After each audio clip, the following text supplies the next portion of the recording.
Is civilization on the brink of collapse? Civilization is not doomed tomorrow, but measured against ecology, climate, geopolitics, and socioeconomic stability, it is now inside the risk zone where cascading crises could start a downward spiral. Whether that turns into an outright collapse depends on the choices made in the 2020s, 2030s. 1. What do we mean by collapse? Climate scientists borrow a standard definition from political science and history: the loss of a society's ability to secure food, water, energy, security, and basic governance at large scale. It is not the end of humanity. It is the breakdown of complex, interdependent systems. 2. The 4 biggest pressure points in 2025. Pressure point: what is happening right now? Why it matters. Earth system tipping points: 84% of the world's coral reefs are bleaching in an unprecedented global event. The Amazon is edging toward a savanna shift if deforestation reaches 20-25% and warming tops 2 degrees Celsius. The Guardian. Calm, irreversible ecological shifts would slash planetary food and water security and accelerate heating. Biodiversity crash: global wildlife populations have plunged 73% in 50 years. Some regions greater than 90% biodiversity underpins pollination. Fisheries and disease regulation losing it hollows out natural insurance. Geopolitical fragmentation: the 2025 World Economic Forum Risk Survey ranks state-on-state conflict as the most severe global risk for the year. Disinformation and extreme weather follow next. Wars and economic blocks slow climate action, rupture supply chains, and fuel food price shocks. Climate Society Feedback Loops, a 2023 PNAS review shows plausible pathways from 2-4 degrees Celsius warming to regional or global state failure via food collapse. Migration and conflict: these loops turn single shocks into crises, making recovery harder after each hit. 3. Are we already on the brink? Arguments for yes: multiple limits are flashing red at once. Time lag dynamics: once a tipping point is crossed, collapse unfolds even if emissions stop.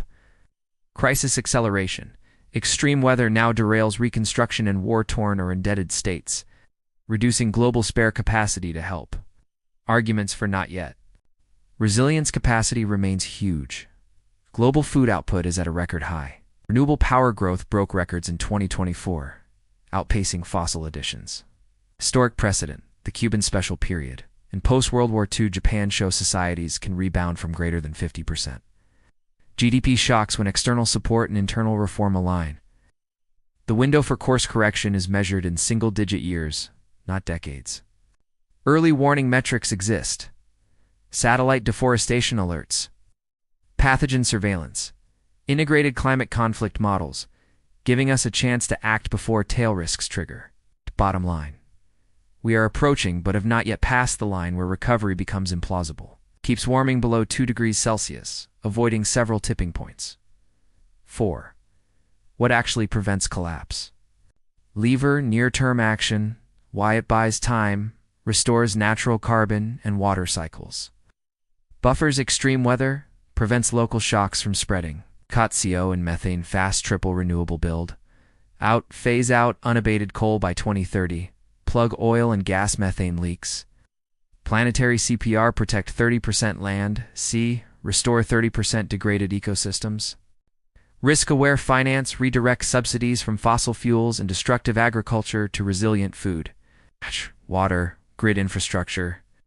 Remove structural incentives that drive collapse drivers. Polycrisis governance: embed climate security desks in UN, OEU, ASEAN.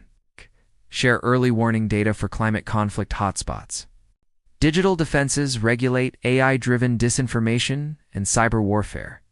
Invest in open-source verification. Protect social trust, an essential pillar against systemic failure. 5. Personal and local resilience tips: diversify skills. Food growing, digital literacy, first aid. Strengthen community ties. Local networks recover faster than isolated individuals. Reduce dependency on single supply chains. Support policies that cut emissions and inequality. The data shows societies with lower inequality weather shocks better.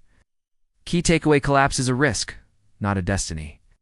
The science says we still have agency roughly this decade to steer the global system onto a resilient path. Doing nothing is the only choice that guarantees failure.